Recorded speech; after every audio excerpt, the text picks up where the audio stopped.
See Here's the Thing is brought to you by Grisey Audiovisual, All in Act Theater Company, and Michael Haas for Erie City Council. It's tale as old as time for See Here's the Thing in episode 44 with our thorough review of Beauty and the Beast. How did Emma Watson fare as Belle? Was Dan Stevens a convincing CGI beast? We'll answer these questions and more once we get to our review, but first, we'll go over a few news clips of the week which touch on a possible Matrix reboot, the Despicable Me 3 trailer, a Venom movie, Aquaman dates, Ben Affleck in rehab, and a possible Batman rewrite. All this and more as we welcome you to be our guest for episode 44, which starts right about now.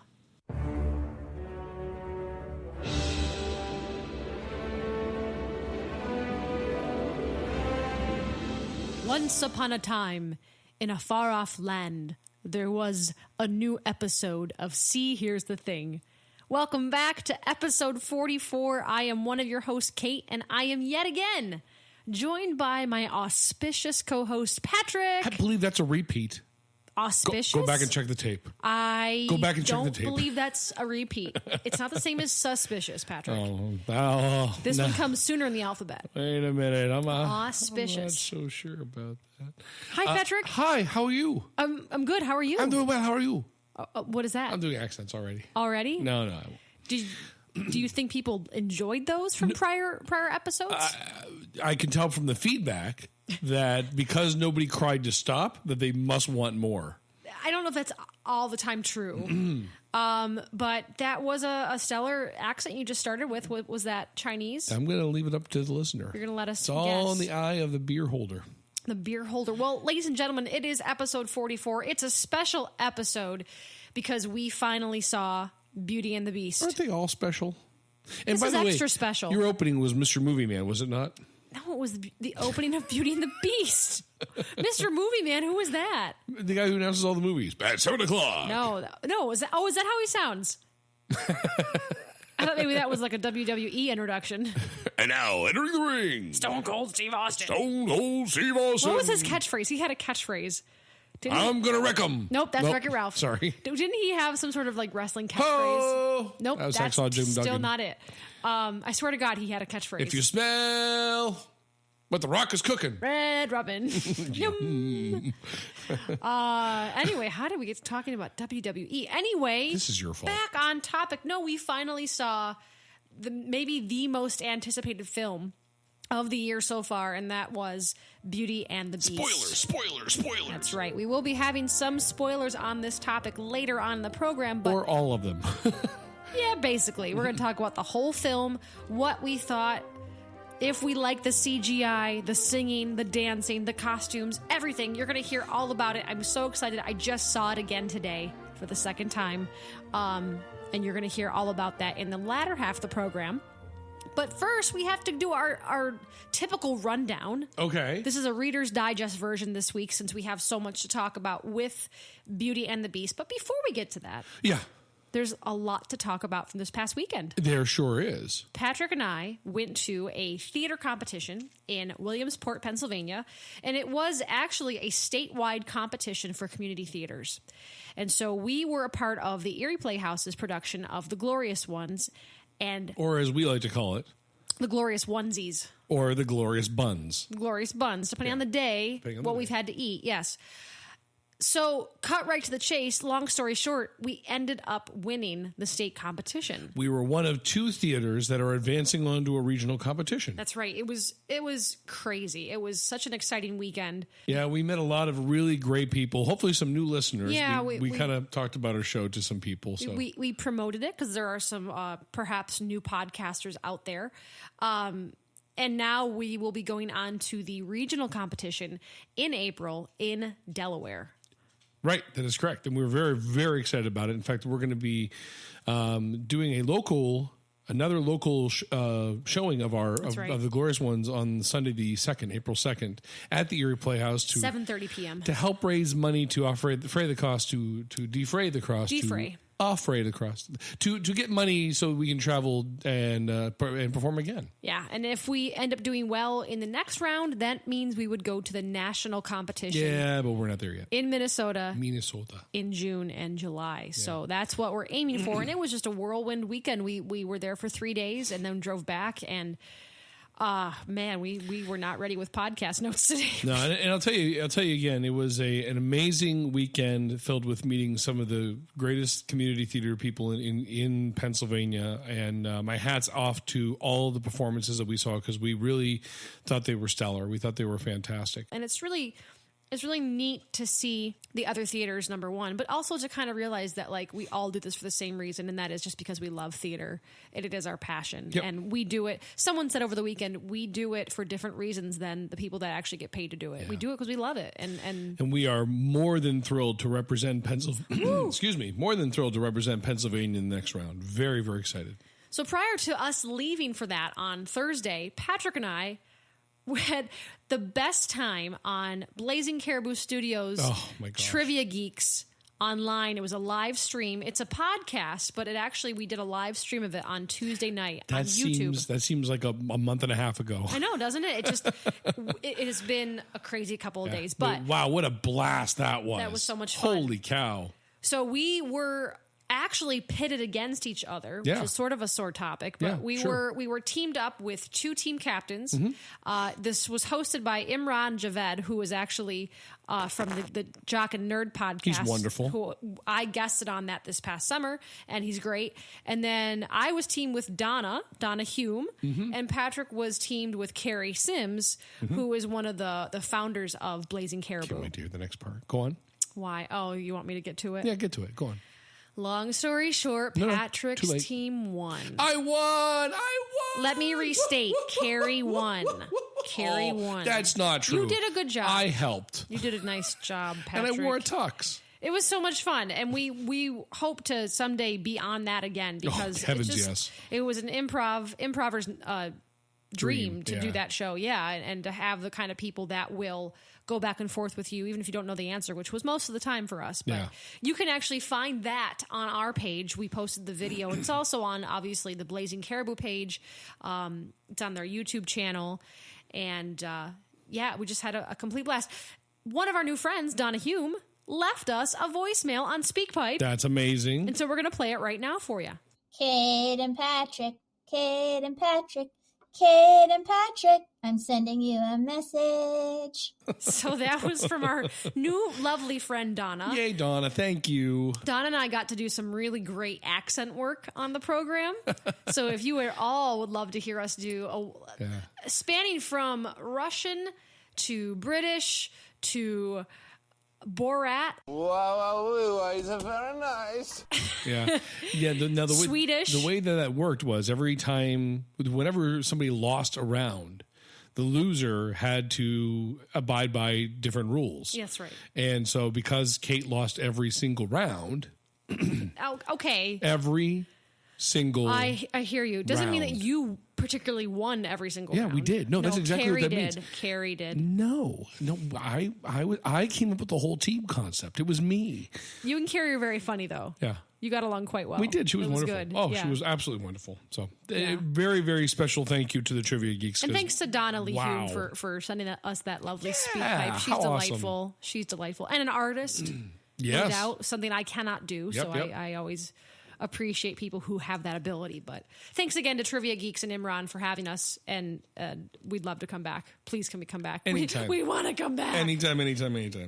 And guess what else we did before the competition and before Trivia Geeks? I don't think they need to hear that part. Guess what we did after we left the bedroom? Oh, okay, is that what you meant? Yeah, that's exactly what I meant. We folded the sheets. Yeah, like we champs. Stripped the bed. Okay. Is that sexy to you, stripping the bed? Hello. Part of it is. We stuffed the pillowcase. And now I'm disgusted. Full of pillows. All right. We fluff the duvet. You fluff a lot. We diffused some lovely lavender into the air. Anyway, we went and saw Kong Skull Island. The called Kong. Did I steal your thunder? No, it's all good. Sorry. We did see. This is how wacky our week has been. Wacky. We totally had plans to sit down today to do Kong Skull Island, and then we ended up seeing Beauty and the Beast, and honestly, that totally. I hate to say the word Trump. It trumped Kong Skull Island. Yeah, and the way we got to see Beauty and the Beast was we had some downtime in the competition, and the 5 of the people that were there with us involved. When we said, "Hey, let's go see Beauty and the Beast," they all went, "Oh my gosh, yes!" Well, yeah, we. So the 7 I of us wasn't even planning on it. I thought if we could get to it, that'd be great. But the crowds. Let's avoid the crowds. Let's just wait. Well, our showing didn't have a lot to begin with, but by the time the movie started, it was full. Oh yeah, and it was great. We had a great time. So we saw it in Williamsport, Pennsylvania. Williamsport at the Carmike Cinema, in the home of Little League World Series. That's right, and a Wegmans, and a Kohl's, yeah, and the lovely Moon and Raven pub. Yeah, shout out. They were wonderful. They were great. So we saw Kong Skull Island. I think we can sum this up in like 3 sentences, don't you think? It depends what the sentences are. Here you go. You ready? Yeah. You ready? Okay. Number 1. The boy meets girl. No. Different okay. one. The world is hollow. 2. The world is hollow. Hollow. Hollow. Okay. Yeah. 2. In those hollow pockets live great big giant monsters. Okay, yeah. Okay. Yeah. Okay. 3, John Goodman is going to assemble a team of Avenger-like people to go and find these monsters. 4. But wait, did I say 3? You said 3. Can I go back? Yeah, sure. What's the 4th one? You end up rooting for the monsters. The end. 5. Please kill all the humans. Samuel L. Jackson tries to recruit King Kong for the Avengers. That is supposed to be a spoiler because he does that after credits. That's the post-credit scene. I'm so sorry. I will throw up a spoiler alert. You know, it's funny. Every movie, Beauty and the Beast, we said, with Samuel L. Jackson coming to recruit the Beast. Now it's just an ongoing gag. It's an ongoing gag. And the thing that made me the most angry with that movie. Which one? Kong. Skull Island. I gave it a D on the grading scale. Absolute D. What does D stand for? 2 out of 5, maybe. What does D stand for? She wants the D. Kong wants the donut, D. obviously. Yeah. Right. When is it never a donut? Right. You tell me. I don't know. Back to folding the sheets. Anyway. Fluff it again. I found myself sighing a lot during Kong Skull Island, which means I'm frustrated. Yep. I was frustrated quite a bit at the time watching this movie. Me a lot. I do, don't I? Yeah. It's because of the D. Oh. The donut again. I don't have. Okay. Exactly. I want more donuts. I'll be That right is back. not innuendo for anything. Make sure that the kind with the special cream in the middle. Okay. You cake that really hard. I know. I tend to go over the line. But getting back to the movie we're talking about, why did that film irritate me so? Can I tell you? You can tell me. It was an irritating movie. But why? Well, there were things in it that just drove me to drink. Like the fact that it's convenient at this point in the story for John Goodman to have a flash camera. That's small stuff. But why does it irritate us in general? I think it wants to be Kong versus Jurassic Park. But the acting and you can't blame the actors because you have to look at the script, and the script was terrible. Hokey. The script was just not good. What a waste of Tom Hiddleston, of Brie Larson, even John Goodman, who I like quite a bit. Adore. But like they weren't necessary to have those high budget actors because there wasn't a ton of acting going on, and I think it was a little confused of what it wanted to be as well. Like we said before, there were moments of intense action, and then there were moments of screwball comedy. Yeah, and that doesn't do it for me. I'm very sorry to do this, but I'm gonna have to put a little wedge in this conversation. What's that? We didn't do my word of the podcast. I'm sorry. Was it King Kong? Well, thank you for listening. I've nailed it like 3 times. Yeah. I'm sorry, Patrick. What is your word? You know, I get the feeling you don't like this. I do. I was just on a roll. Yeah. When I either really love a movie or really hate a movie, I love talking about it. So I really hated King Kong. Okay. So to recap to our listeners, we're talking about donuts and rolls. And stuffing pillowcases. And fluffing. And cream in the middle. The word of the podcast, to slide in whenever you can, if you can. Slide in. This is such a dirty podcast already. The word of the podcast will be bacon. It's bacon! Bacon. Bacon. I got to write that down. Bacon. So bacon's the word. So I'm sorry. So getting back to King Kong. I love Tom Hiddleston. I love Brie Larson. I love most of the people in the movie. It's just, why did that movie have to be made? That was my thing, that I didn't get anything fresh from it. It was exactly as I expected it to be. Things were predictable. The writing was bad. The dialogue was awful. There was no character growth. Actually felt like there was character growth for Kong, and it actually felt really bad that he had to deal with those circumstances in that film. Yeah. I mean, to kind of help out with the plot, the island is the last undiscovered, uncharted island in the Pacific. I think it's Pacific. Oh, does it really matter? No, Red Sea, Mediterranean, doesn't really matter. Truly does, but it is the last, and it's been hidden by storms and a weird, funky gray cloud. It's surrounded by like its own storm system, so that you can't get in. That's always there. It's always there. Yeah, and that's how we haven't discovered it yet. Yeah, but there's the. What would you how would you describe the dinosaurs? They're like it was very much like Jurassic Floyd Park on a budget. Like Pink Floyd the Wall meets Jurassic Park. Like some of them were missing limbs, and some of them were just freakishly like circus creature. I really think I nailed that. You got Pink Floyd the Wall versus I'll show you some stills of Pink Floyd that I'm talking about. It's Pink Floyd the Wall versus Jurassic Park. Yeah, I totally got that one. I'm really proud of myself for that. I'm very proud of you too. Shut up. Bringing home the bacon. No. No. Why doesn't that work? I don't know. It does work. I don't know. It does work. I didn't trick bacon, though. but see, bacon is such a word, like it stands out. It's not like dark or like somber or like. We'll see. Bacon stands out. We'll see. We'll see. We'll see. Do you have a use for it later? Is that why you picked it? No, maybe. I don't ever do that. I really don't do that. You don't do that. You just random. I have a random word generator from the interwebs that I use. Well, we don't want to take the whole time talking about King Kong Skull Island. Or my word generator, apparently. Or no, who gives a shit about your word generator? Good God. Anyway, Kong Skull Island was okay at best. I'm going to go back and restate. I gave it a D on a grading scale, which means it's not F. Right. It's not terrible. It's not like the worst thing I've ever seen. But now thinking back, it's like 1 out of 5. I'm going to give it a 1. Why waste your money? I wouldn't see it again. No. I mean, wouldn't see it again. If it's on the TV, I might be like, okay, this was a film we didn't really like. Let's go back and revisit it. Let's give it a second chance. I'm probably going to hate it more because I'm going to pick out more things. Usually, like we were just saying, if I like a film and I go back and see it again, I'll find more things I like about it. Sure. Same thing with bad films. Yeah. So I will not be purchasing this one on Black Friday. No. There. It's been said. I shan't. There, it's been said. I shall not shell out the bacon for it. Got it. Second one. Do you shell out bacon to buy things? No, is that a phrase? You don't shell bacon. Could I barter with bacon? You could barter. How about Kevin Bacon? See, stop talking because you're taking all my good stuff. Anyway, the other thing we want to talk about real quick is that we are coming upon our year anniversary. How about that? For See, Here's the Thing. How about that? How about that? How about that? Cash me outside. How about that? Cash me outside. How about that? How about that? So on this Sunday, March 26th, we are having a local get-together for all of the wonderful guests that have been on our program the past year. How about that? That's crazy. Now, a year. I know. It started with a snowball mic on a dining room table. And now the dining room table is still here.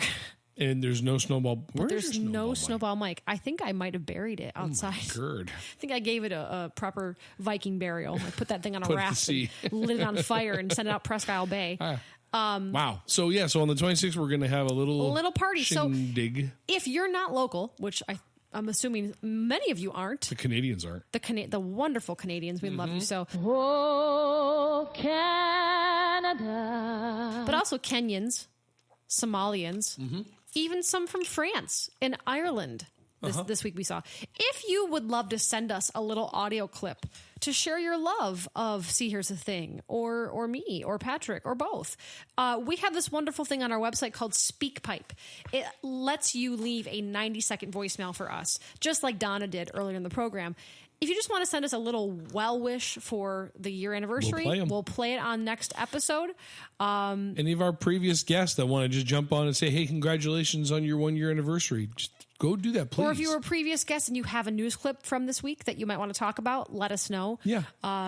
It's like I said, it's an in-town thing, but it's also going to be whomever can get on the horn and shout out to us and chat with us again. What we'll do is we'll probably send out some times when we're going to record, and if they're available to be Skyped in, and we might not have this episode out next week. We might save it for a while, but it will be there. So if you would like to be a part of that year-long anniversary show, let us know. Yeah. So now we should run through some of the best news clips of the week. They're not many. Like I said, we were busy, but I did... Well, we also want to get to the good stuff. The good stuff. That's right. I did highlight some of the best clips of the week. So here we go. And go. In the world of movies, this is something that I know, Patrick, you're going to have a strong opinion about. There is a supposed Matrix reboot in the works. Oh, man. I'm not sure how I feel about this. Like, they're going to reboot the whole thing or just like the third movie? Well, this story broke a few days ago, and since then it has been updated to say it's not a reboot, but perhaps a continuation of whatever may happen in the world of the Matrix. On top of that, do you know who Michael B. Jordan is? Yes. Michael B. Jordan is the bastard son of Larry Bird and Venus Williams. Oh, boy. Yeah. Why Venus Williams? Just a woman I could think of that was a sports person. So hang on. Okay, hang on. Yeah. Larry Bird and Venus Williams had a baby together. Yes. And they decided to name it after the basketball great, Michael Jordan. Right. Because he was the greatest, and, you know... They threw the B up there in the middle just for... B's for bitch. So that's... Michael Bitch Jordan. Michael Bitch Jordan. I never knew that was his middle name. Yep, how about that? Well, anyway, this is a guy that was recently in... Wait, I'm wrong? Yeah, you're okay, pretty go on. wrong. All right, go on. He was recently in the movie Creed, along with the, I believe it was the remake of the Fantastic Four back in, was it 2014 or 15? Wait, Creed was the boxing movie? Correct. This was the movie that brought back Sylvester Stallone. Oh, yeah. As the trainer, and then the main character was Michael B. Jordan. Well, he is apparently being eyed for the star of the Matrix, the new Matrix films. Interesting. On top of that, Keanu Reeves has apparently expressed in the past that he would be open to returning as Neo. Oh, wow. That's cool. That's cool. Yeah. I know Kung Fu. Oh, I'm sorry. Did Keanu walk in the room? That was really Keanu, bad. are you here? That was really bad. Are you here? Whoa. Wow, it's Keanu Reeves, everybody. Hi, Keanu. I know Kung Fu. Wow. Is that good? Is that better? I thought I was interviewing. I know. Okay. I can't say much about the project at this point. Right, I'm Keanu Reeves. No, that was terrible. It's amazing. Terrible. I thought he was on the horn. Well, Very disappointing. Patrick, this is one of your favorite movies. How do you feel? The reboot, the Matrix. You won't find a bigger fan of the first movie than me. I just love the first movie. It was my first Blu-ray I ever purchased. Maybe the only Blu-ray. Yeah, you don't purchase a lot of films. So that's saying a lot for you. Yeah, so it was I love that movie. I love the special effects. I love what they did with it. The second and third movie lost a lot in the, as they normally do. They do, but that was really disappointing because the first one was such a big hit. So I'm not a fan of them redoing the first one. If they're doing what they say you're going to do, which is they're going to keep the story going, I'll be curious to see what that looks like because there wasn't a lot left. I didn't think so. Yeah, but at least it's not a reboot. What? You know what would be awesome though, honestly, and I'm being very, very serious about this. A prequel. Oh yeah, would be actually really entertaining. That I would watch, like with how Morpheus got to be exactly, and how they heard about Neo, and how the humans actually broke out of that. Yeah, heck yeah, into the Matrix. I'd be totally behind that. Yeah. But when it said reboot, I was like, oh no, it's not. Yeah. It's too soon. I agree. Way too soon. In other movie news, we finally got to see the trailer for Despicable Me 3. And it's about time. I know, you've been waiting on pins and needles. Oh, my God. But this trailer... I do enjoy this year. I do enjoy this franchise. I do, too. Especially that they're such a big part of Universal Studios down in Florida. I was going to say that. Yeah. They do, like, you know how Disney does their parades? Yeah. Well, they do a Despicable Me parade. Let's not go that far to say it's a parade based around the movie. Three floats. There's a float in it, yeah. It's the vehicle he drives in. It's very cute, and actually we see this vehicle again in the third trailer. In this trailer for the third movie, very funny. We also get to meet a brand new character for Despicable Me 3, and that is none other than Gru's twin brother named Drew, also voiced by the incomparable Steve Carell. So in this trailer that I saw today, actually when I saw Beauty and the Beast again. Gru is meeting Drew on some sort of like exotic island, and obviously Drew has a huge mansion. He has cars galore. He's got a ton of things. He's a big villain, and he also has a head full of beautiful blonde hair, which I think is brilliant. It's definitely a change from Gru. Yeah, so it's looking like the trailer is setting this up that Gru and Lucy have kind of messed up their last assignment to apprehend the villain, which is voiced by Trey Parker from South Park. Which, that's amazing. Brilliant casting.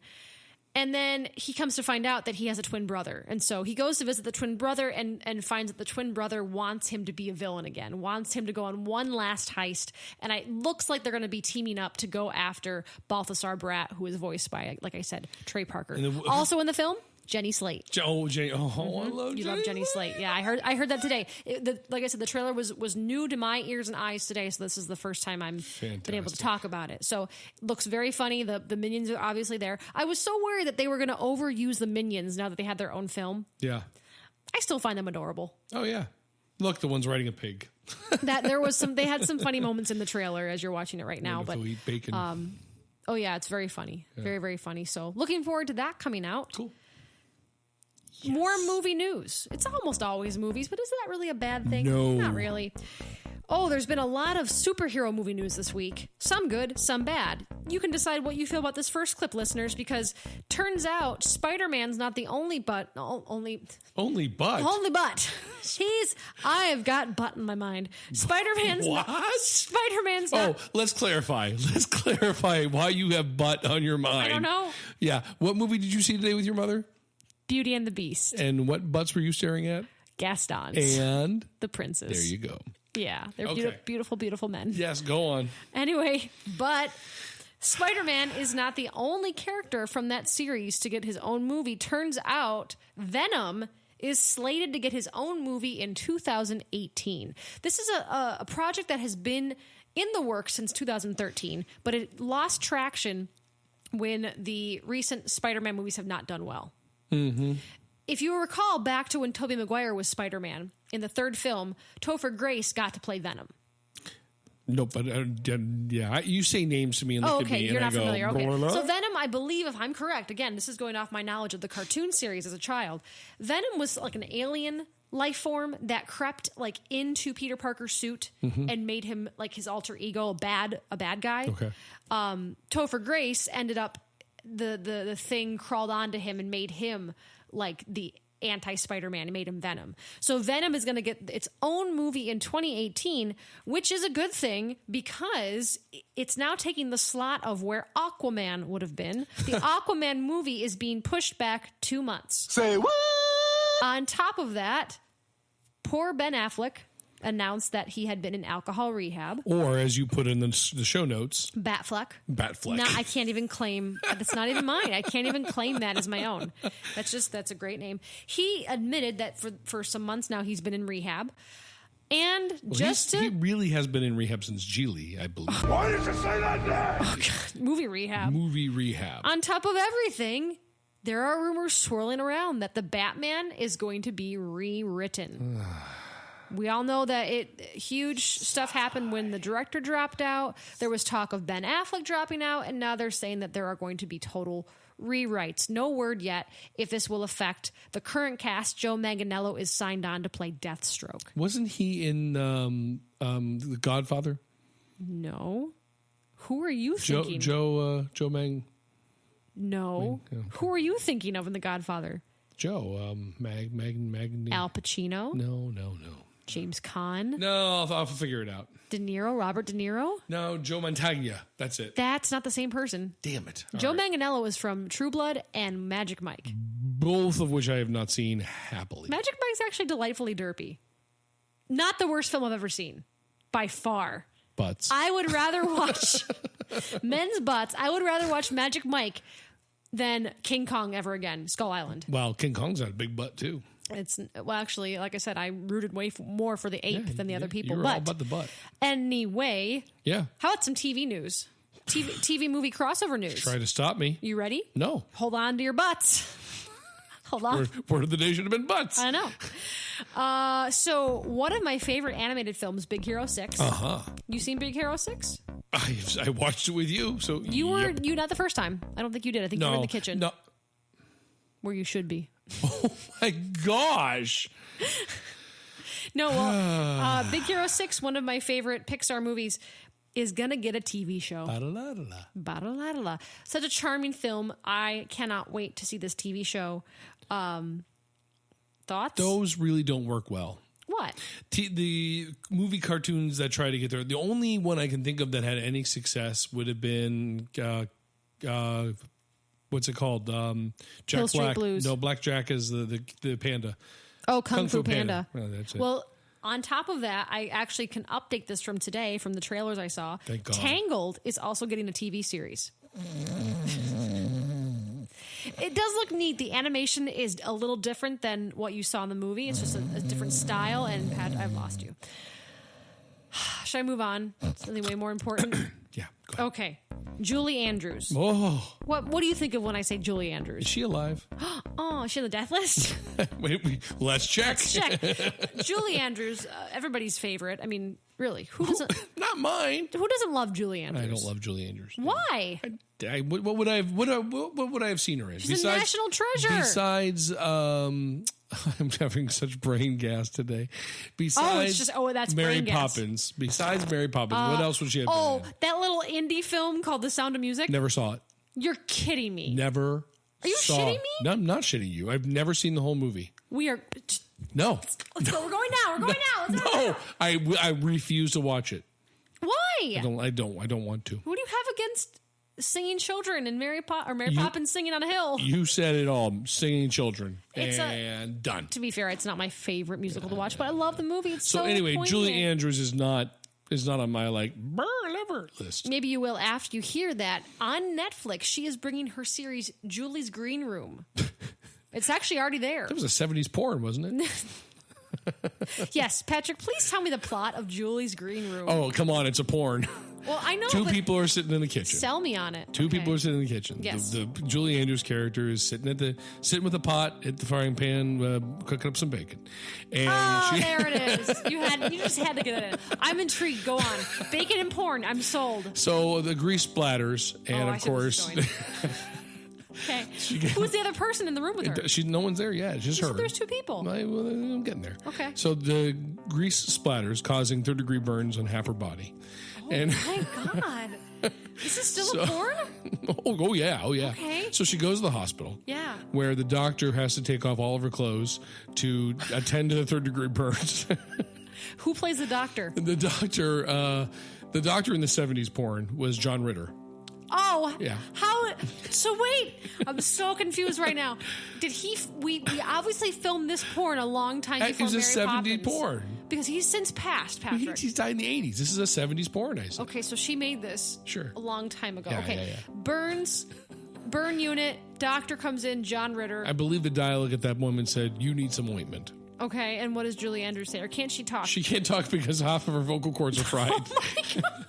It ties into what's going on. It's a timely thing. Did you hear that, Patrick? That was the sound of our viewership dropping dramatically. Oh, it went down. Or was that up? That I was can't down. tell. Okay. It was so far down. All right. Well, and then, I hate to ask this. Yada, yada, yada. Yeah, what's the ending? They go back and they throw the frying pan out because they don't want to ever cook bacon again. Because it's too painful. It's too reminder. painful. Yes. Yeah. Yes. Yeah. Do they end up together in the end? Oh, no. This is a porn. No one ever ends up with the person they're with. What's the sequel called? What's the sequel? Well, and the sequel, of course, is Cooking in Grease. Cooking in Grease again. They using coconut grease. No. They went to an alternative because the bacon grease was too painful a smell. Coconut grease again. Cooking again with coconut grease. That's what it's called. Again with cocoa. Yep. And coconut grease. Actually, coconut is a wonderful lubrication. I can't believe I'm saying this, but I actually have a transition. Okay. So speaking of coconut. Okay. There is a new Pixar film coming down the pike. I love Pixar. It's called Coco. And you did it. There it is. There it is. I'm intrigued. The new trailer dropped today in the theater again. Patrick and I saw the film, saw Beauty and the Beast 2 days ago, had completely different trailers than what I saw today. These were also in two different areas in the more country, updated, more current. And so saw this new trailer for Coco. Knowing nothing about this film, as I walked into it, it looks like it's set in like Mexico or Brazil or some place like that. Little boy has a guitar, and he's watching a TV of old, looks like movie footage of this gentleman who also plays the guitar, and it's like his idol. He looks up to him, and the kid makes like a pilgrimage to this actor's tomb where he finds the guitar that the actor played. And when he strums the guitar, something magical happens. He turns invisible. He can suddenly see a whole new world of the dead. Is this a musical? It looks like it might be, just given the fact that it's based around music. Okay. And the kid has a very adorable dog. So there you go. There's that. Does the dog talk with a collar? It does not. It's not that kind of dog. But the animation right off the bat looks amazing. Looks amazing. It's and Pixar. You've come to expect just brilliant things from Pixar. But that's Coco. And that's what I saw today. Apart from Coco, huh? Coco. Coco. Like that porn sequel, Cooking with Coconut Oil. Cooking with coconut again. Yeah. Well, listen, listeners, we're going to take a quick break. What? When we get back. God. When we get back, we are going to dive right into our review of Beauty and the Beast. You have been warned at this point. There will be several spoilers that we will share with you. We're going to dive into all of our thoughts, pick apart every single detail. Oh, dear God. When we come I back. swear to God, 3 pages of notes, people. I know. It's a lot to talk about. We'll be back after these messages. Hey, Kate. Hey, Patrick. What's going on? Nothing. You know what I like? What do you like? I like theater. Me too. Do you know Erie's got some great theaters? It does? Yeah, including All-In-Act. What's All-In-Act Theater? All-In-Act Theater is the brainchild of David Mitchell and Larry Lewis. Tell me more. Well, they do wonderful productions, very affordable. Tell me more. They are performing Agatha Christie's Spiderweb. Ooh. Which they will also be contributing to the Gannon Fringe Festival in 2017. Uh-huh. The Middle Ages by A.R. Gurney. And Lend Me a Tenor by my good friend, Ken Ludwig. I'm always out of tenors. So, Patrick, where can I find All-In-Act Theater? Well, if you've got a computer and you can go to allanact.net. I think you mean All an Act. Oh, Allanact. I thought it was Allen Act. Maybe it is Alan's Act. But no, it's All an Act. www.allanact.net or find them on Facebook, Instagram, or Twitter. They're located at 652 West 17th Street in Erie, Pennsylvania. They are the best entertainment value in this community since 2004. They feature comedies, dramas, mysteries, farces, quality theater at an affordable price. Theater lives here. $1 from every admission benefits community shelter services and Erie's homeless. Please visit allanact.net to support the companies that support us. We are diving right into our review of Beauty and the Beast. Where to begin with this? Let's go back a little bit and just talk about our feelings going into the film before we even set foot in the theater. When this was announced that they were going to do a live action film, I was over the moon. This is my favorite Disney film by far. Saw it 11 times in the theater back in 1991. Couldn't be happier. And then the casting came out. Couldn't be happier with the casting. Sounded like the perfect cast. Then we started seeing images. We started seeing trailers. The excitement kept building until we started to see some of the more intricate details, like the Beast being entirely CGI and Belle's singing voice and some other tiny little details that we kind of went, what are they doing? And then I started to have a lot of hesitation. So I went into this with a mix of excitement and, I hope they don't mess it up. How about you? I was a big fan of the cartoon. I really enjoyed the cartoon. I actually really enjoyed the musical too, the Broadway musical. Oh, yes. So the story is not old. I mean, it's not new. It's something that I've known a long time, and I was excited about the announcement of doing it, but apprehensive because I didn't want them to mess it up. Yeah. Oh, no one did. Well, because people do hold some of that stuff into very high regard, and it has a lot of special meaning for a lot of people. So there's a potential there to do a lot of damage. Yeah, absolutely. So going in, it was I actually walked in just wanting it to be good. I just wanted it to be good. And, Emma Watson, she's not a singer. She's beautiful. She's got weird eyebrows. But I was nervous. So just to kind of start off by saying, I really liked it. Yeah. I really liked it. And we're going to go step by step through the film, but it took me, I think, half the film to get to that point. Mm-hmm. Whether it was through my own reservations of it being bad or being not the original, versus it took some time for the film itself to get its own footing. But then by the halfway point, I was hooked, and by the end, I was in love with it. Yeah. It's not a perfect film. No. There are definite flaws, but for the most part, they got a lot of stuff right. Yeah, and I'm not quite there. Kate definitely enjoyed it more than I did. I enjoyed it. Don't get me wrong. I would give it a positive review, but it wasn't something that I walked out like. I was not in tears during the dancing, the ballroom scene where they were dancing. I was. Yes. I was very much. Now, I will say, and I know we're going to get right into it, but the stuff that was added to enhance the story, I really appreciated. I loved it. I really appreciated it. Loved it. The further explanation of the curse, the further explanation of the people, I just was really well done. So let's get right into it. Let's talk about the added stuff, because there was a lot added, and for the most part, like we just said, it was brilliant. Yep. So we open up with the very familiar prologue, read by a female narrator who I have not confirmed yet who it is. I tried to figure it out. It sounds a little bit like Cate Blanchett or actually Emma Thompson, who is in the film, but have not been able to figure out who is the narrator yet. Patrick's going to work on that right now. We open on to, obviously, the castle. We get our first glimpse of Dan Stevens as the prince, who will be soon turned into the beast. We also get a sense of his lifestyle, because now it's absolutely way more into the upper class French high society aristocracy. He's preparing to throw a ball. He's putting this makeup, this over the top makeup on. We get a little glimpse of Cogsworth. We get a little glimpse of some of the servants. And then we see two brand new characters. And that is Madame de Garderobe, played by Audra McDonald, and Maestro Cadenza, played by Stanley Tucci. Now, for those of you that are familiar with the film and the musical, Madame Garderobe isn't necessarily new. However, she was renamed and retooled a bit to showcase the vocal talents of Audra McDonald, who, if you remember, director Bill Condon, who directed this movie, also directed Dreamgirls. And he very much wanted to use Audra McDonald in this film. So he threw her in there as a singing opera diva, and Stanley Tucci plays her piano playing husband, or actually more or less it's a harpsichord back in those days. So they are like one of the first things you see in the new film. Did you find who narrated? I'll quickly read this, what I found.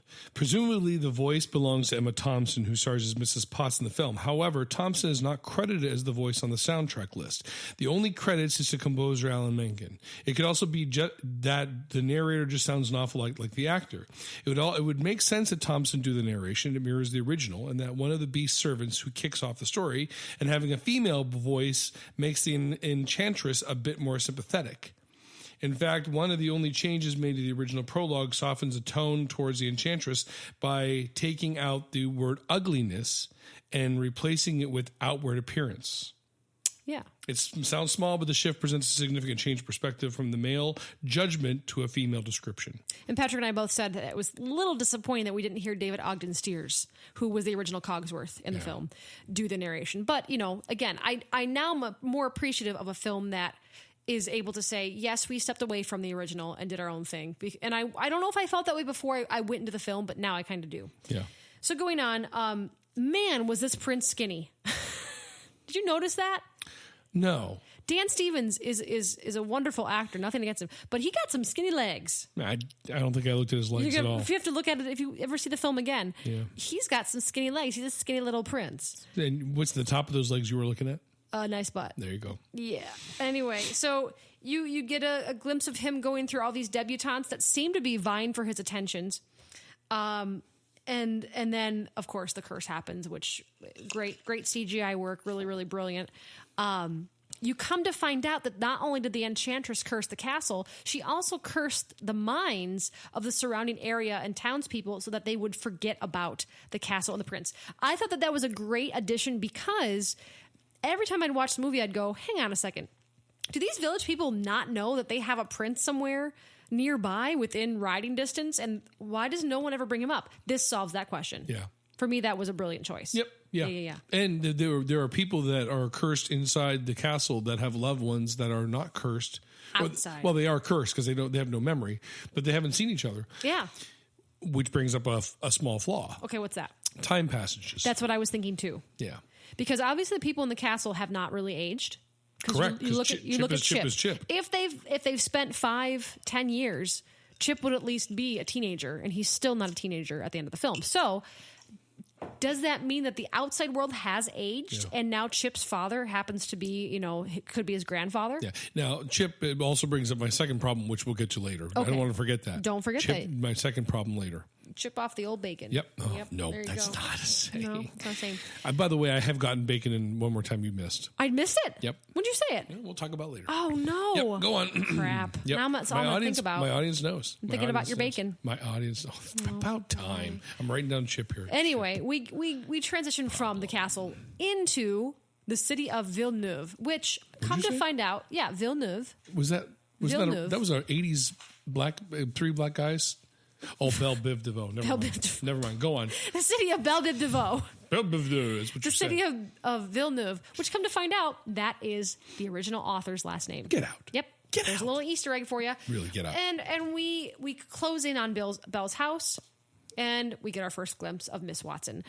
Now, first thoughts of her singing was auto-tune, auto-tune, auto-tune. I want adventure in the great white somewhere. There is auto-tune abundant when she sings. Now, when you say auto-tune, some people imply... I'm not talking about like Kanye West type auto-tune, right. but enough to perfect slight imperfections in a singing voice. Sure. And first watch, I couldn't stop thinking about it. Yep. It totally jarred me out of the action, which, to be fair... Wasn't very much action. There wasn't much going on in the first scene, which is Belle, the opening number. It introduces you to the whole town. Whether or not it was a directing choice to say, we want to make a stark difference between the villagers and Belle and have them very stiff and not moving around a ton. There was no dancing in the opening number, not a single bit. I was hoping there'd be dancing. There was not. Many times it felt like that this town just wasn't very lively. They panned past some of the characters as they sang their solo line and then panned to somebody else. So at times the cinematography was very jarring. Panning. Hey, Julie. But at other times it felt very stiff and awkward, and she didn't move around a lot. And I'm not saying she has to do cartwheels, but it just felt a little like, where's the energy? Where's the energy in this first number, which you need, I think. Yeah, we both kind of looked at each other through the whole opening going, come on. The pacing was a little slow. Come on. They've changed Gaston a little bit to suggest that he was a war captain, a war hero. Yes. Which fits. It does. I think it totally fits, especially given what you're going to see towards the end of the piece. And then we get our wonderful Luke Evans and Josh Gad as LeFou. Wonderful. Josh Gad as LeFou, for me, was very disappointing. I don't know if disappointing is the word. Disappointing. It was very Josh Gad.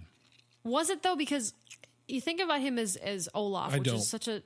I do. I mean, I think about that kind of performance, and he's so lively. Hi, everyone. I'm Olaf, and I like warm hugs. Whether it was the delivery or the writing itself, just felt like it didn't quite hit the mark for me. All of his deliveries were very much almost like a whisper.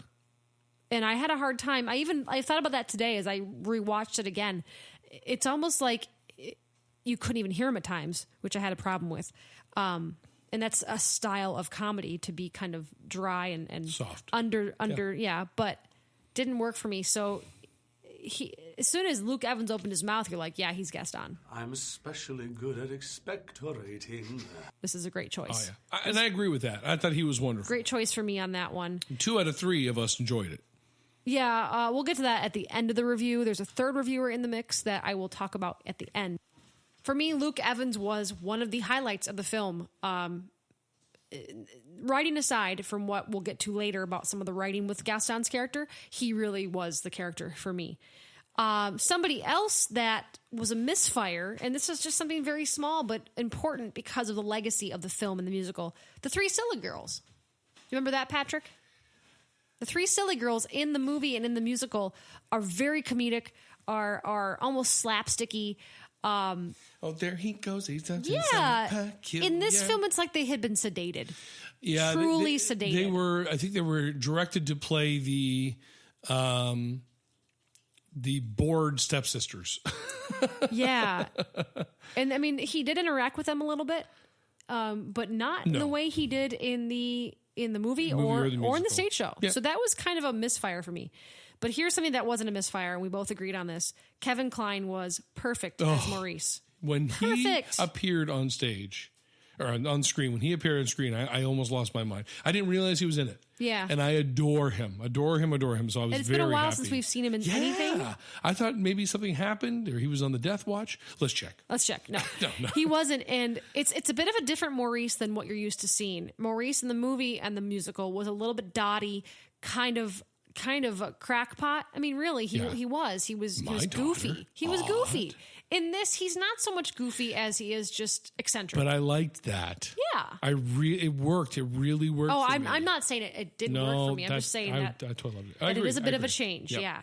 And we get a little bit of backstory to Belle right away. We get a little bit of a hint of her past and her mother, which we don't learn anything about in the movie or musical.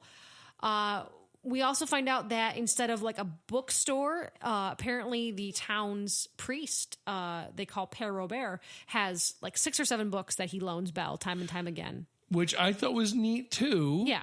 Because she walks in the library and there's 6 books. And it's very, very obvious that this town is closed-minded. Yep. She's been rereading the same books for years, and he's so kind to her and she appreciates it. So that was nice. And really, the other change... And the town was diverse. The town was extremely diverse. Which wasn't so much diverse in the cartoon. Didn't bother me. No, I thought it was really cool. Oh, yeah. Okay, I see what you're saying. No, I thought it was really cool. Other change is that Maurice is not really the inventor. He makes music boxes, which is great. Yep. But Belle is the one that seems to have her mind set on inventing things. She invents a washing machine in the film. Yes. Yeah.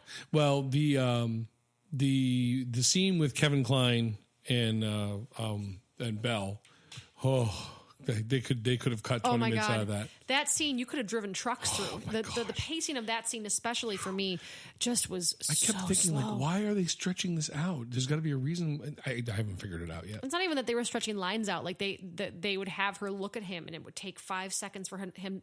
To look at him, and then him to register that she's. Oh man, it was just it was painful almost. Yep. But so that was nicely set up, and we quickly see Maurice go on his journey, which in the movie he was going to take his invention. Yeah, exactly. In this, it looks like he's going to sell his music box to somebody because he puts it in his wagon, takes the horse, which I'm glad they kept the horse's name as Philippe. I appreciate that. Yep. And he goes on his merry way. Comes across the wolves. That's nothing new. Gets diverted to the Beast Castle. Right. This is where it changes a little bit. And I didn't have a problem with this because this was hearkening back to the original story of Beauty and the Beast. In the original story, Maurice is asked by Belle if he would bring her back a rose, which she does in the film. And it's because he steals a rose from the Beast Castle, which is why the Beast imprisons him. This is what happens here in our version, this 2017 version. Maurice gets in the castle, and we finally get our first glimpses of our favorite animated objects. Here's one of our sticking points that we didn't like about the film. We loved the actors that played them. We loved Ewan McGregor as Lumiere. We loved Ian McKellen as Cogsworth and Emma Thompson as Mrs. Potts. We didn't love the fact that you didn't get a real sense of their facial expressions as creatures. Yep. You know, when you look at that cartoon, they have the luxury of being able to make those animated objects a little bit more goofy looking and it's still being accepted. Right. Here, they went for a real realistic feel.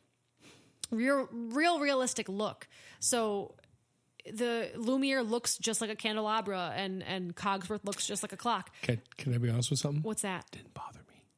You didn't want any more facial? Nope. I did. I wanted more facials. Was that bad? Is that dirty? Did you make me say something dirty? Yes, you totally did. Something dirty? What is that? You want more facials? Oh, that's disgusting. Thank you for the mime. Thank you for the sign language you just did to explain that to me. Anyway. Wow. Anyway, okay. Moving on. It bothered me. It didn't bother me. And I can't tell you why. It just it didn't bother me. At least Mrs. Potts had a face on her teapot, but like Lumiere was so dark and so metallic that the voice alone wasn't enough for me. It needed to be more. It would have been way more inappropriate and weird if they had human faces. I don't think I want that. That's not what I'm saying. I'm saying I needed more facial features. Yeah. I did not feel a connection. No. As much as I did with the people, with the objects in the animated version, the real people, the real things. Not the ones. If anything got it close, like I said, it was Mrs. Potts and Cogsworth a bit, because he actually had something that looked like eyes on him. Chip did too. But that was about it. That's what I really missed. I will say that one of the complaints we heard was that it's inside the castle is dark. It's really dark. And yeah, that is a problem. It is a problem that the movie gets a little dark. And I don't mean story-wise. I mean the lighting is actually lacking. But the faces the lack of faces didn't bother me. It really didn't bother me. I was able to articulate that today because I wasn't sure why I wasn't in love with Cogsworth and Lumiere. And part of that has to do with some of the writing and the timing and how much time was spent with them. I don't know. I just feel like you got a sense from the original cartoon that these were lovable people, and the interplay between Cogsworth and Lumiere was there, but it wasn't like what it was in the original. I agree. And I missed that. I missed... you come out of a movie feeling like, oh, these characters were great. And these characters were good. I wouldn't say that they were great. Well, part of the problem was that they ran out of time because of all the time they had to spend Kevin Kline staring at Emma Watson. That's right. So he doesn't stay long in the castle. He gets up and scoots pretty quick because he's freaked out by Chip. Chip freaks him out. That's right, yes. All the facials happening. And... quickly leaves the castle, and of course steals a rose. And thanks for listening to our last episode. And the beast pounces and imprisons him. So we get back to Belle, and she quickly figures out that because Philippe comes back just like in the real movie. Just like in the real movie. Yep. And quickly finds with seemingly no trouble. Yeah, and no wolves. That's right. Good point, Patrick. Yeah. Is that this time around when she comes back to the castle, there's absolutely not a wolf to be seen. Yeah, how about that? It's like they were on union break, wolf union break. So she figures out where her father is pretty quick. It's a small castle. She hears him coughing. Yes, exactly. Yep. She opens the front door and is like, Papa, and she hears from like clearly up the stairs, and she finds him right away. She has some sort of GPS to find him. And that's when we first see the beast. Yes. What were your thoughts? Nice butt. On the beast? I don't know. Didn't see his butt. I liked it. I did too. I liked the CGI. I liked the personality. I liked it. I liked it a lot. It added a ton for me. It added a lot for me. This is saying a lot coming from me because the CGI was what I took issue with before I saw the movie. I was going in there thinking, I'm going to hate this CGI. Why can't they do costume work? Why can't they do makeup work? And I actually liked it a lot. So Dan Stevens is playing the Beast, and at this point, you learn like just like you do in the movie. She takes Maurice's place, and he gets thrown out of the castle. And then from then on, we meet the staff. And again, talking about the additions and subtractions, Lumiere's love interest, her name is changed a bit. Babette. It was Babette before. Now it's Plumette. Who knows why they changed the names? I don't understand. To protect the innocent. You ready for this name of this actress? To protect the innocent. Protect the innocent. The names and the stories have been changed. Names and the places. Maybe somebody named Babette sued Disney. That could be. Maybe it was copyrighted. We don't know. Don't call me that. So Plumette is the feather duster played by Gugu Mbatha-Raw. I'm sorry. You're going to have to say that again. I'm not even kidding. Gugu Mbatha-Raw. Goony Gugu. Goony Gugu, Gus. What is that? Our listeners know what that is. I don't think they do. They trust me. David Mitchell knows exactly what Goonie Google is. What is that, though? No, you know what? No, because David Mitchell's going to make a comment. I'm going to be proven right. Goonie Google, Mitchell. Goonie Google. All right, keep going. Whatever. Goonie Google. So there's that. We already talked about Madame Garderobe, who apparently falls asleep. Yeah, That's narcoleptic. She's a narcoleptic wardrobe. This is what confused me. Okay, so we've already established that Madame Garderobe and Maestro Cadenza are married. Stanley Tucci, yes. Right, we talked about that. And Audra McDonald. Correct. Look at me with names. Look at you. They make a big deal about how she can't see her husband. She's upstairs, he's downstairs. And she can't get out the door. He can't get in the door. That's not true in the last part of the movie, though. She seems to be fine to get downstairs. That's a big plot point that I was like, what? Why can't she go see him? She tends to fall asleep a lot. Again, not sure why. I think that's part of the curse, is that she's getting sleepier. I don't know. She's the only one? She's the only one. Okay. Let's see where else to go from here. Belle does try to escape, which is, I thought, a very funny moment when the Beast comes up to ask her to come down to dinner.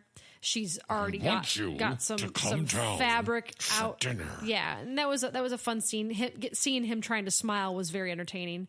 So she does try to escape, and Mrs. Potts kind of gets her to stop from escaping, and she gets a little bit of the history of the palace, and then of course she gets treated to dinner by Lumiere with one of my other sticking points of the film.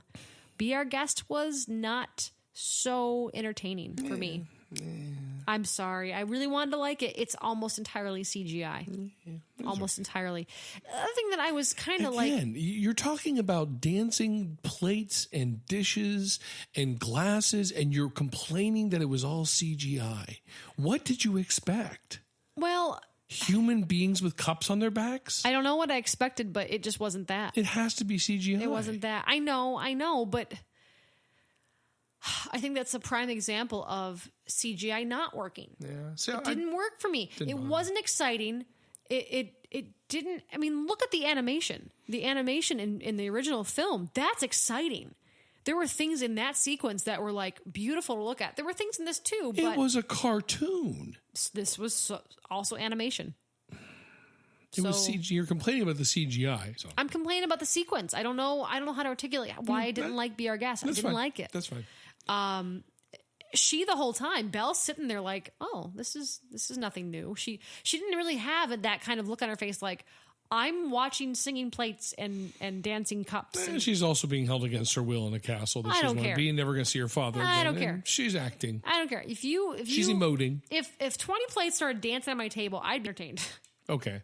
Let's try that again. This time I'm going to lock you up in the basement for a while, and then we're going to bring you up and show you some dancing plates. I would be entertained. Dancing plates, woo! I would be entertained. Yeah. You haven't seen how I'm going to lock you up yet. Oh, boy. Is there a facial? A lot of facials. You know what? I'm good here. I don't need to leave. Thanks for the internet. Thanks, Papa, you're on your own. Thanks, internet, for giving me something to show Caitlin. So anyway, I just didn't like Be Our Guest. I was not the only person with this opinion out of the people that saw it. It was a letdown. You're talking about your mother. No, we'll get to that in a minute. All right. Wait, now, I don't want to jump ahead. Okay. But one of the disappointments for me was No One Spits Like Gaston. That song. Is that? That's right next. Oh, is it really? Good job. Sorry. You go for it. Why was it disappointing to you? What's the song? It's No One. Gaston. It's called Gaston. Gaston. They didn't include the mugs. So in the musical version, in this part of the musical, and also in no, you're right. A little bit there's in the an animation. allusion to it in the animation, but more in the musical was this awesome mug dance where all the people in the bar got mugs and clanked them together and did this great choreography. Not even a nod to that in this sequence. Very, very little dancing, honestly, in the whole show. Yep. Very little dancing. Especially in Gaston. The number for me picked up steam halfway through, but then he sword fought on a table for like 3 minutes. I'm like, I would rather see them dancing. Yep. Didn't they do a gun thing? There was some sort of gun thing. Yeah, Luke Evans. I don't know why they didn't let him sing "Me." He's got a great voice. He's got a theater background. Oh yeah, that song was missing. Yeah, there's a lot of songs missing. Yep. So Gaston is. I've been dreaming just one dream. Let's talk about the elephant in the room a little bit, which was the gay character in this film. For the love Can of we just all... collectively eye roll together right now? Yes, here we go. Okay, there's our eye roll. God. Oh my gosh, this was blown way out of proportion. Yeah, no. What happened was Disney came out and said there was a gay character and it's LeFou, and like people that didn't like this lost their mind over it. And why do they have to do this? Why do they? And I kind of agree. Why they have to come out and say it? I agree. Why? Why they have to come out and say it? Because it wasn't a big deal. It wasn't a big deal. And if you watched it, if you watched the movie, you will know that it's not a big deal. It's not a big deal. I mean, you got kind of a sense right away that LeFou is enamored of Gaston. Of course he is. Even in the cartoon. Yeah, he's by his side day and night because he's enamored with him. Whether that or not that's romantic love is not really a big deal. Did nobody question it in the cartoon? Did nobody question it? Well, back then I don't think it was a big deal. Back then it wasn't as. It still is. I agree. I totally agree. Let me just clarify. Yeah. I'm open to loving whomever you'd like to love. I don't mean to sound like you don't. I know you do. No, but I mean, I was astounded because watching it, you're going, "Where's that moment? Where's the moment? There's got to be the moment's coming because it was made such a big deal of." And then the movie comes and goes. You're like, "What was the moment that they're talking about?" Because it's just. Okay, big deal. Whatever. Yeah. Like, get over it, people. Yep. So Maurice comes back, solicits Gaston for help, and Gaston takes him to go find Belle, who is being captured by a beast. They don't believe him, obviously. Do you want to talk about that plot line real quick? Which one? When Maurice takes Gaston to go find Belle, he can't find the castle because it's been enchanted again, and he can't find it. Here's where I had an issue, but also kind of appreciate the writing a little bit. As I've said, Gaston is made out to be a war hero, and he says at the beginning of the film, "I just haven't been the same since the war." And so there's a scene where Maurice is trying to find Belle. He can't find her. Gaston's getting frustrated, almost like he's having a PTSD breakdown. I'm not even kidding, because then LeFou notices that it's starting to happen. He's like, deep breaths, take deep breaths. It gets out of control. Gaston starts to lose his temper. LeFou comes over and says, think of the war, think of the explosions, think of the widows. And for a minute, Gaston is soothed, but then he turns around and slugs Maurice. Which was just weird. You don't slug Maurice. And it wasn't funny. I think it was meant to be funny. It was a little odd to see that happen. Yep. But it was like he had a PTSD meltdown. Yep. It truly was. And I thought, well, I do give him credit for kind of writing that into the script, giving him a little bit more of why he's so the way he is, because Gaston really is kind of a one-dimensional character in the first film. He's arrogant and after Belle, and there's not a lot of depth besides that. Well, there's a little explanation in the cartoon about why he's after Belle. He wants her because she's the best. But, I mean, I don't know. I think it goes a little bit deeper in this one. And going back to the three silly girls, I will say, for at least he does say, LeFou's like, move on from Belle. Go on to these three silly girls. And Gaston's like, no, it's not attractive to just throw yourself at someone. Yeah. So he does get that. Get the girl that runs makes away. Him a little bit, makes him more of a real person. Right. And then having this sort of like, I'm still having trauma from the war, which is why I'm a little bipolar, because he snaps on Maurice like that and then goes back to smiling. Yeah. And it was just kind of freaky. Like, okay, this guy's twisted. Yep. Okay, I get it. I get it why. Then we see this other neat little addition to the movie, which I really liked. And that is, there has been this whole time in town, this weathered old hag. And Gaston points her out at one point to say to Belle, look, if you don't marry me, you're going to end up like her. And she ends up finding Maurice in the forest after he's... Oh, by the way, Gaston also ties Maurice up to the tree for the wolves to eat. Yeah, how about that darkness? And this hag, her name is Agatha, she finds Maurice and nurses him back to health. And it's very mysterious. You don't really know who she is. You just know that this was a choice made by the filmmakers at that point to incorporate this character more. So we'll get back to that in a second. Once Belle gets to the West Wing and does the whole rose thing, which again, nothing new. Yeah. And she gets attacked by wolves and the beast saves her and also collapses. Here's where they fix something that was a long question of mine. How in the hell does someone the size of Belle pick up a beast, put it on a horse? Yep. Well, in this version, she actually asks him, she says, I want to help you, but you have to stand. You have to help me too. So the next shot we see is he's on the horse. He's got himself propped up on the horse. And I will tell you that Kate was so happy to see that, because it really was something that she has lost sleep over since the 80s. That, and how does the castle still have food? That's my other thing. Does someone go on grocery runs for them? Yeah. It's enchanted. All the food's enchanted too. It's all enchanted. It just keeps restocking. Can I have that in my house? Yeah, right. Gosh. So once she gets the beast back and he's starting to, she actually gets him into bed. That sounds dirty. That's not what she does. He's seen he's seen healing in bed, and then we start to get more of his backstory, which I really enjoyed. I did too. We get a wonderful new song called "Time in the Sun" or "Days in the Sun." Days in the Sun. Yeah. And we find out that the prince's mother died early, and that his father, who was a cruel leader, and twisted the boy to be more like him, which is why the boy has become the prince who he is. So that you get a sense of that, and you get this wonderful new song. I really enjoyed the new song. I enjoyed the new song. But you like Human Again? No, more? Not Human Again. Yeah. If I can't love her. That's not the replacement song I'm talking about. No. We'll get there in a second. Okay. Patrick's talking about there's a song in the end that replaced the Act 1 closer, If I Can't Love Her, from the musical, which was very sad because that's a brilliant song. Brilliant. But we did get that new song, and it features Cogsworth, Lumiere, and Mrs. Potts. It was great. Yeah, it was good.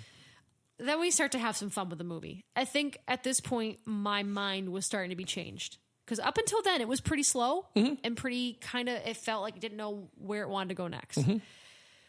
So we get to see Belle starts to read to the beast while he's recovering. And he makes this statement like, "Oh, you like Romeo and Juliet? Oh God, why would you want to read that?" And she kind of is taken aback in a good way, like, "You've read some books? Nobody in my village reads. You read?" And he's like, "Yeah, of course. That book is so romantic. It's disgusting." So then he gives her the library, and it's a wonderful moment because here's another question I had: if you're a prince, of course you've been taught to read. Of course you've been taught to read. You have an education. When in the movie... But you've already answered that. Because you talk about how his father twisted and warped him, and so he didn't grow up a normal prince. Yeah, but he would have read. I argue that.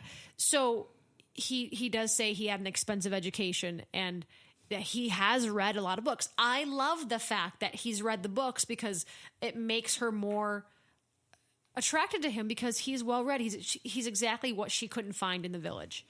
And when he gets to the library, she lets out this little squeal. It's the most adorable thing. And then the movie picked up for me big time. Then you start to see them interact. The interaction is wonderful. You truly get a sense that like she could love him, and you fall in love with him too because he's so goofy. The snowball scene in the wintertime was tremendous. Go ahead and talk about that a little bit. Yeah, she picks up a snowball as he's climbing, or no, he's down by the horse and interacting with the horse, which was awesome because she grabs onto his paw, and the horse is very scared to let the beast pet it, and she grabs onto the beast's paw and puts the paw on the horse, and he all of a sudden is able to interact with the horse and whinnies with the horse, and it's really cute. And she's kind of walking away doing the whole "I never thought about that." Yeah, she's singing. So she picks up a snowball and throws it at him, and of course hits him. And he, that was Belle. And you see him bend down and pick up like a boulder of snow. Snowball, yeah. And you see him whip it at Belle and knock her out cold. Yeah, hits her right in the face. And instead of like being, no, she got a snow facial. Instead of the beast being like, "Oh no, what'd I do?" He was like, "Yeah." He was well, and you remember back to the original movie, she throws a snowball at him. He goes to pick up a massive snowball, and it ends up falling on him. Yes. So now we get the actual answer of what would have happened if he actually threw that snowball. Clocked her. He clocked her right in the face. Yep. In the face. And I was kind of hoping that the next scene would be her at the dinner table with like a patch on her eye or something. Or her in bed, like recovering from his snowball. Easy over there. Easy over there. That wasn't innuendo for anything. My God. Recovering from a snowball. We did make those comments in the movie theater, though. What's that? Oh, I'm not going to go there. We're not even going to go there. We'll have nobody left. Anyway, so it was a really neat moment. Of course, the next scene is them eating dinner, and he's down at the other end of the table, and she's at the other end of the table, and then he brings the soup bowl down. And can I say that this is the most boring kitchen in the history of Disney kitchens? Because they have tomato soup. All they have is tomato soup. Or maybe it's marinara heated up. I don't know. No, it's ketchup. It's ketchup heated up. That's all it is. Yeah, in both scenes, it's two different scenes. He chows down into some sort of like red soup. The next scene, it's the red soup again. Yeah, I'd be firing my kitchen staff by then. What do you expect? All they have is ketchup packs. That's right, because they can't get groceries. They're rationing out the ketchup. Oh man. Well, and then from there on out, it just got more and more lovely as each scene went. Yep. There's a great great scene where there's an addition. The beast says that the enchantress, to curse him further, gave him a book that lets you see any place that your mind desires. And so he offers this book to Belle, and she takes him to some place in Paris. We don't really know where. It's in a windmill. Mm-hmm. And which makes all the sense now that you find out the music box to begin with is a windmill. Mm-hmm. And he's like, oh, Paris, I love Paris. What do you want to go see? The Eiffel Tower? Too touristy? No. And she's just looking around like she's not sure of what she's seeing. Come to find out, it's where she grew up. It's actually where she was born. She couldn't even grow up there because you also find out that her mother died from the plague. And you see all this in a flashback that is shared between him and her. And at the end of it, when she's in tears, thinking about her mother, she says to him, let's go home. And he kind of smiles because she called it home.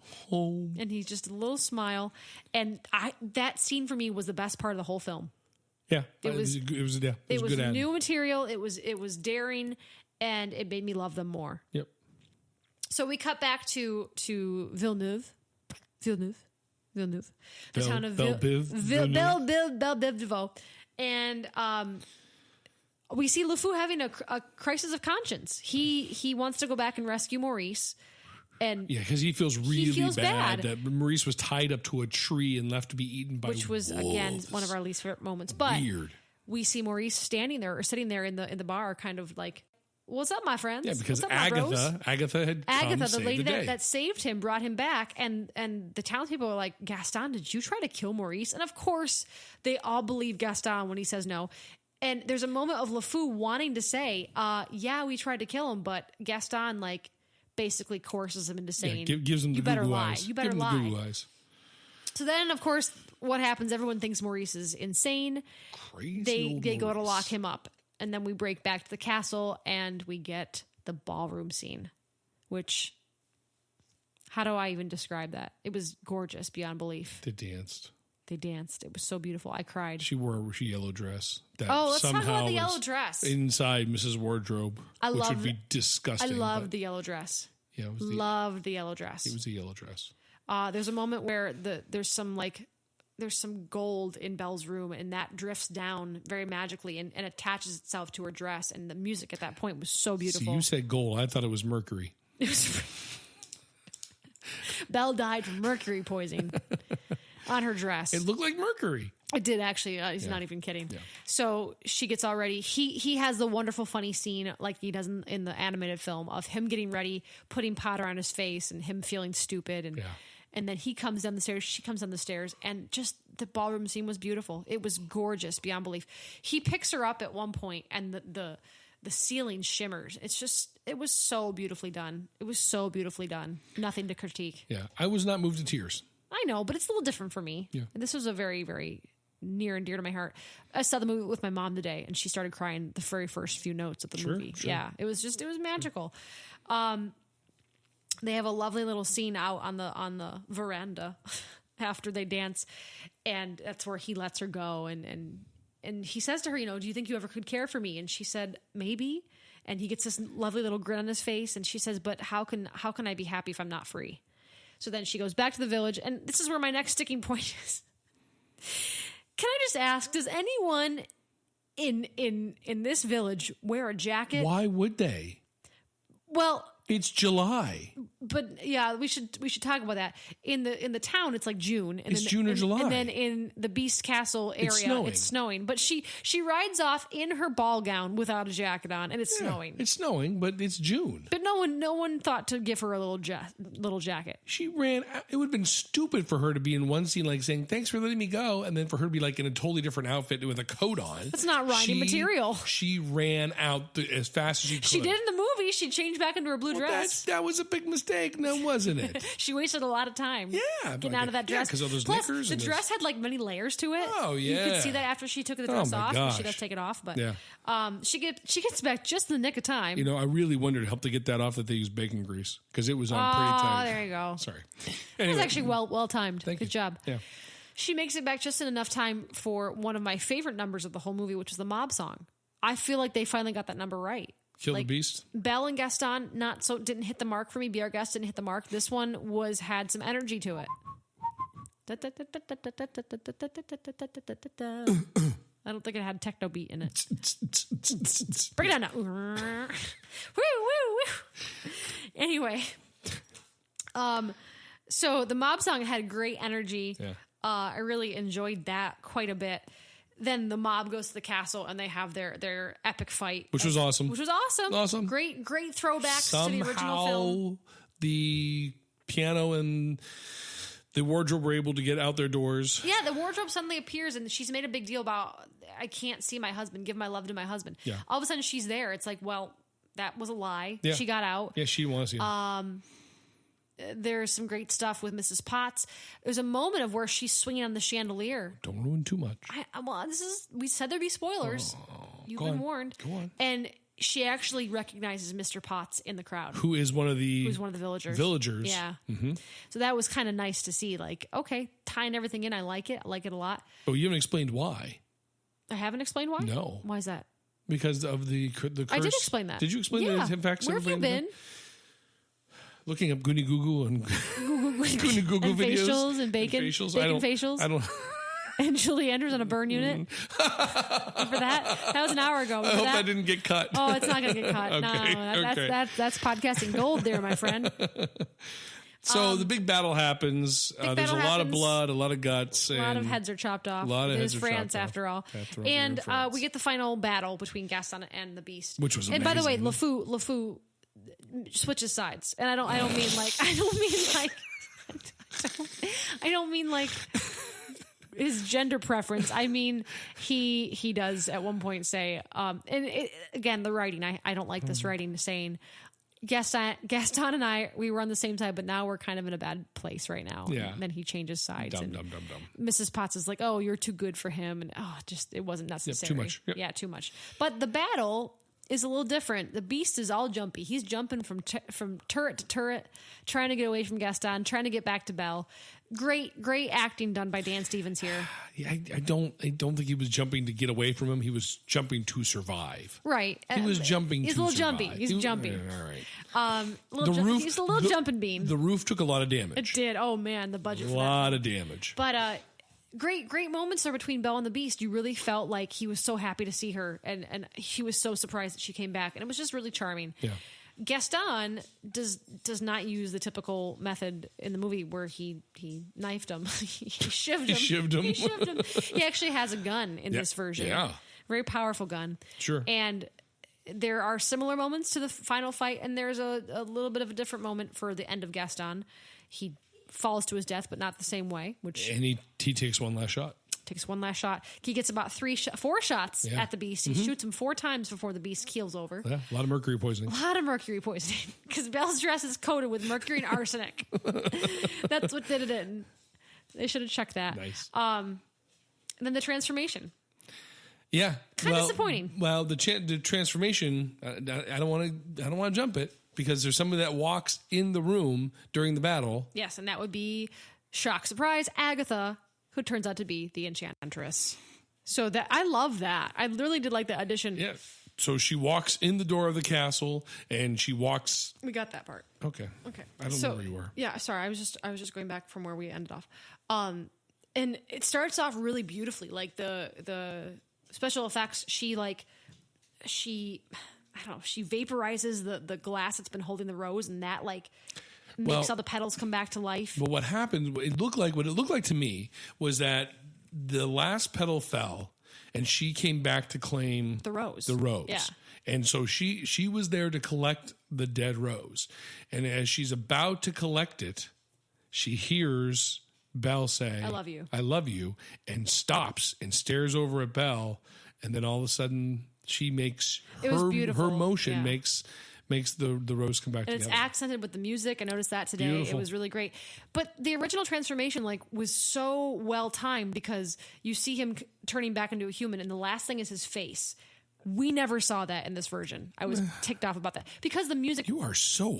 I am very picky because the music went so well with the final reveal. It was it's the very the very popular theme of bum, bum, bum, bum, bum. And that was when you first saw his face. The lyrics are bum, bum, bum, bum. Yes. You are all about butts I'm all today. about the butt today. Man alive. But because the T at the end of the butt didn't really work. So bum, bum, bum, bum. And that's when you first see his face. This, it's almost like I sat there going, did they run out of money? Did they run out of money? No, because stop. They show you his foot, his hand, and then it cuts away. And then you see him fully transformed. It's like, wait a second. Wait a minute. And it wasn't timed out well enough with the music. That's my complaint. But anyway, terrible. And then Belle sees him, and he doesn't get to say the line, Belle, it's me. I missed that line. I'm sorry. But you do see his eyes. She knows it's him. Yeah. And they die of mercury poisoning. And then she kisses him and they die of mercury poisoning. The end. And she gets a facial. Oh, but need to mention, another tear-inducing moment for me. Totally forgot about this. They do take a minute to show all of the castle objects as the petal falls, all of them turning into objects for good. And it's very sad. Yep. There's a moment between Cogsworth and Lumiere that just broke my heart, and Mrs. Potts couldn't find Chip to say goodbye. Yeah. Oh, it was devastating. I was crying. Yeah.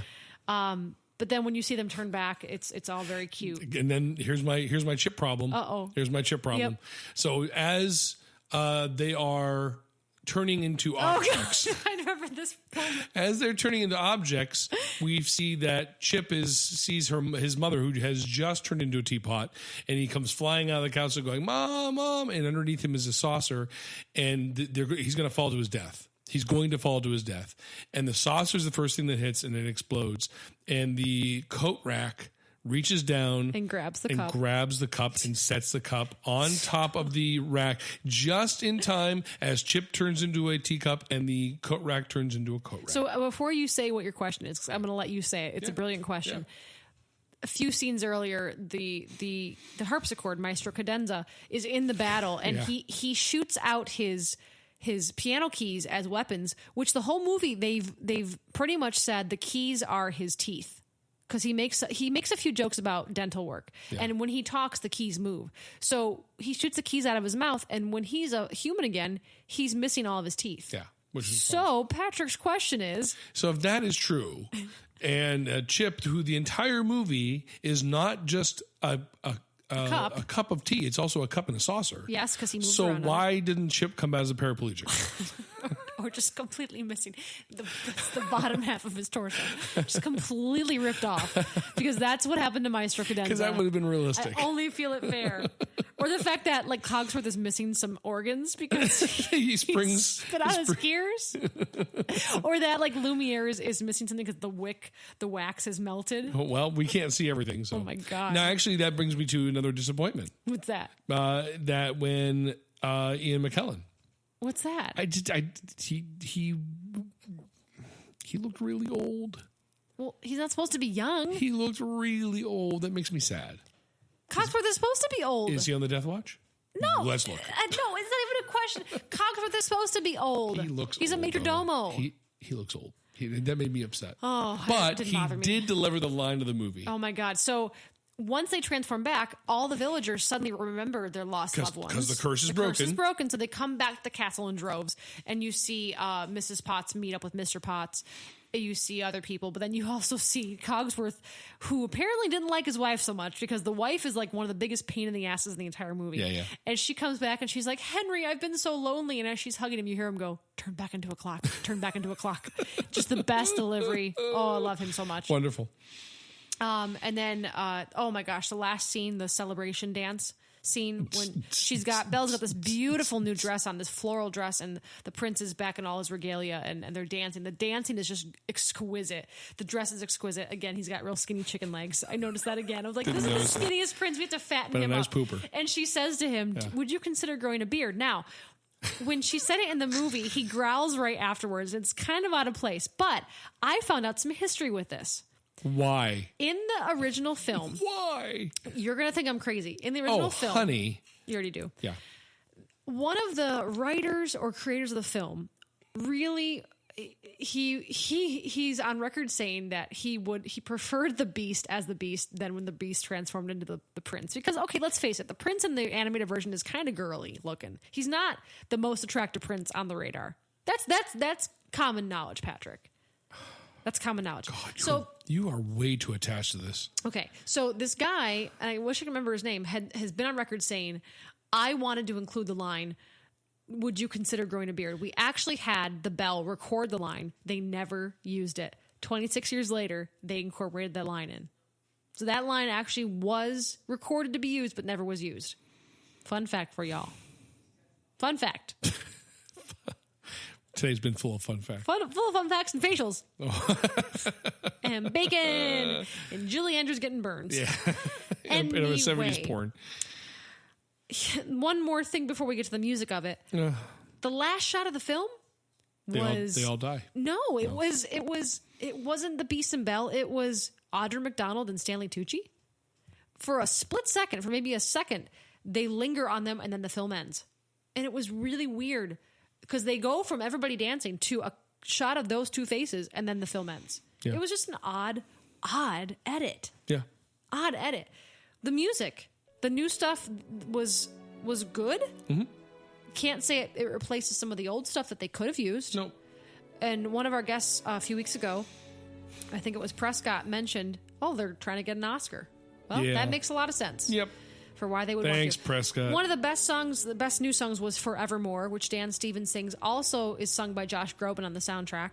We got... Josh Groban, who is your personal friend. Who's my personal friend. We're going to... now we have to tag him in this episode. We're on Twitter, not really. Yeah. We both play accordions. Not really. We also got Days in the Sun and How Does a Moment Last Forever. How Does a Moment Last Forever was sung by Celine Dion on the soundtrack. She sings like this. How does a moment last forever? That was more Cartman than anything. No, that was really good. This coming from an expert, so thank you. Yeah, I'll work on that. Yeah, you do that. We also got Ariana Grande and John Legend singing the title song. I can't do that. It wasn't terrible. Yeah, it wasn't my favorite, but it wasn't terrible. And the voices overall were really good. I really liked the voices, except for maybe Belle. Yeah. That's what I'll say about that. But she was helped, and it was okay. Emma Thompson was delightful. As always. Yeah. Now, the third part to our review, which is very, very succinct, but was that my mom saw it today. And you have to understand, like, the fact that the movie is my favorite is one thing, but when your child has a favorite movie and you see it over and over again, you get attached to it as well. So this, for her, was also a very sentimental movie to see today. And I thought we'd walk out and she'd be like, oh, I loved it. It was great. I turned to her at the end of the film and I said, so... what did she was crying during it. I said, so what did you think? She goes, 3. I was like, out what? Of 5. What? 3 out of 5? She's like, yeah. She really loves the musical. She really loves the movie. And she had a hard time. She did not like Gaston. She did not like Kevin Kline. Oh, she thought Belle was okay. Blasphemy. She had a lot of issue with it. I was stunned that Judy Amatuso was a stricter critic than I was. Yeah. Yeah. So out of five, Patrick, what's your grade? I agree. I think it's a 3. 3, maybe 3.25. I originally gave it a 4. Upon the second viewing, I gave it a 4.5. Oh, boy. I did. I got over my initial reservations about it. I got over my initial, how is this going to top the original? And I watched it for what it was, and I found myself very charmed. It has its flaws. Like we said, there are some script issues. There are some... directing choices that were a little confusing, but given that I think it's one of my favorite movie musicals I've ever seen. Contemporary ones. I'm not talking about like the Sound of Music, that gem that you haven't seen. Don't know what you're talking about. I'm talking about the past maybe 20, 30 years. It's one of the best ones. You think back to Into the Woods, which was a misfire. Wait a minute. You're saying, I think you're crazy. You're saying that this is better than Peter Pan Live? I know it's a bold statement. I know I might be breaking some hearts, especially those Christopher Walken fans, but that's not even the same category because it's such a different thing. It's a different character, right. Different animal. All right. I'm equating it with, like I said, Into the Woods with Meryl Streep, Mamma Mia, Chicago, stuff like that. It's just a step above, I think, of some others. They really got a lot of stuff right in this one. Yeah, it's a little easier content, too. The content's a little easier. I disagree. It is, though. I mean, look, Chicago does not appeal to children. I disagree, but I still think that it has some of the same issues. Mamma Mia does not appeal to children. I'm talking about the transition of a musical to a movie. I understand. And if it retains the same sort of excitement, can it, does it, and this did more than others. Into the Woods, not so much. Chicago was very good. I'm blanking on some other ones now, but I definitely would say that it's getting more and more right. I'm excited to see the next movie musical made. Obviously, Disney is not going to be bored because they have a ton more on the docket. They have Mulan, they have Aladdin, Star they have Wars. That's not the musical. Yes, Star Wars the musical. Star Wars. What is the 11 o'clock number in Star Wars the musical? No, I'm not. No, I'm not. You're not getting into it? No, I'm not getting into that. So maybe for next time. Maybe for next time. This is already a long podcast. Yeah, it is. Anyway, so that's our review. I mean, we'd love to hear what you thought of the movie if you haven't seen it yet, or if you are now you don't have to repeat viewer like me. Yeah, I'm excited now to download the soundtrack because I did not download it, and I said I was going to wait until after we were done and to listen to it as just a soundtrack, not as I'm going to give the film a rating, but I want to see how it stands up as just people singing now alone without the visual aid. So. Anyway, anything else, Patrick? Well, you had mentioned earlier something about people being upset about dialects or something. Oh, they were people are not happy with Ewan McGregor's French accent. Really? Yeah. Most of what I've read is that people thought that it was terrible. It didn't bother me. Didn't bother me. I mean, when you think about, I'm a man of accents. Of course you are. Me. That's why I brought this up. Yeah, it didn't bother me. Think about Jerry Orbach. Was his French accent the best? It wasn't the best, but it didn't bother me. No, and this didn't either. A character. This didn't either. Yeah. I liked Ewan McGregor. I just wish, like I said, I wish that they had given more time to the animated characters like they did in the film. But of course, like you said, they spent all that time with Belle staring at her father. So that's just our review. I would recommend seeing it. I really, really would. I'm definitely going to want to see the special features when the DVD comes out. I want to see how this was made. I'm intrigued to see how this was made. Sure. It's such a beautiful. We haven't even talked about the costumes in the set. Beautiful costume work. If this doesn't win an Oscar, I'll be surprised for costumes. I'll eat my hat. If I had a hat to eat. Yeah. The set is gorgeous. So there's got to be some awards done for that. There's not going to be makeup because obviously there's no makeup really to critique. Nope. So that's our take for episode 44. Take it as you will. As always, you can reach out to us on Facebook, Twitter, and Instagram. You can send us a voicemail on our SpeakPipe at our website, which is seehere'sthething.com. If you like what you hear, please consider maybe contributing to our program. You can become a patron of ours on Patreon, or you can hop over to AdvertiseCast and decide that you want to take out an ad on our show. We are also available on Podomatic, Google Play, iTunes, Stitcher, and Spreaker. So there's many, many ways. Plus, we have our episodes now available on YouTube, should you choose to listen to us that way. Patrick, have I missed anything? I'm not paying attention. No. You've zoned out. Well, yeah, I think you hit them all. I think we've hit them all. So, carrier pigeon, smoke signals, however you want to get a hold of us, please do it. That's right. So this has been another episode of See Here's the Thing. Thank 44. you again. 44, coming up on our year anniversary, coming up on episode 50. We're looking forward to our year anniversary this Sunday in town with some of our former guests and some of our across the pond guests as well. We will see you next week on See Here's the Thing. Thank you and good night. Good night.